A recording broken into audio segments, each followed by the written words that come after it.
dimanche 21 mai 2023, la mission de la tournée de présentation des candidats RHDP avec à sa tête le ministre d'État, ministre de la Défense, son Excellence M. Tenebiraima Ouattara, s'est rendu dans le Poro à Korogo, puis dans la Bagoué à Boundiali, en vue de présenter les candidats au régional et municipal du 2 septembre 2023 prochain. Lors de la première étape qui s'est déroulée au centre polyvalent de Korogo, les chefs traditionnels et religieux ont tout d'abord fait la libation ainsi que les prières pour bénir la cérémonie. Le mot de bienvenue a été dit par le maire Lanzeni Koulibaly qui a souhaité le traditionnel Fotamana à toute la délégation. Après cela, plusieurs allocutions se sont succédées, dont l'intervention de son Excellence, M. Tenebiraima Ouattara, qui a présenté les candidats RHDP désignés par le parti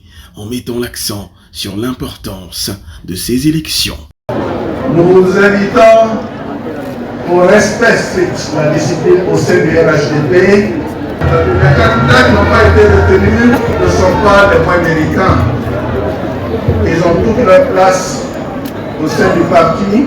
Et l'honneur a été donné au ministre fidèle, Sarasoro, de remercier le parti pour la confiance, tout en assurant que tout le Poro sera à la hauteur de la tâche confiée. Des dons ont été annoncés de part et d'autre, avant de mettre le cap sur la ville de Boundiali, où la délégation était attendue pour la suite de la mission.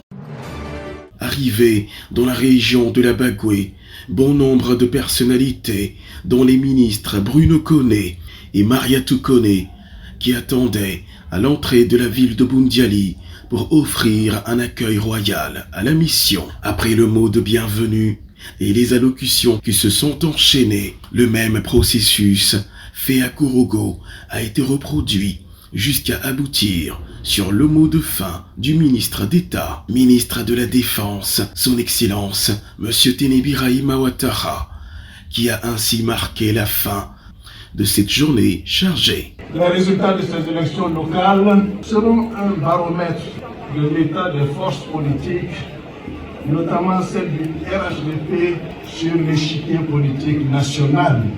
Il faut donc que le RHDP se donne le moyen de renforcer sa position de premier parti politique de Côte d'Ivoire en conservant les régions et communes qu'il contrôle déjà.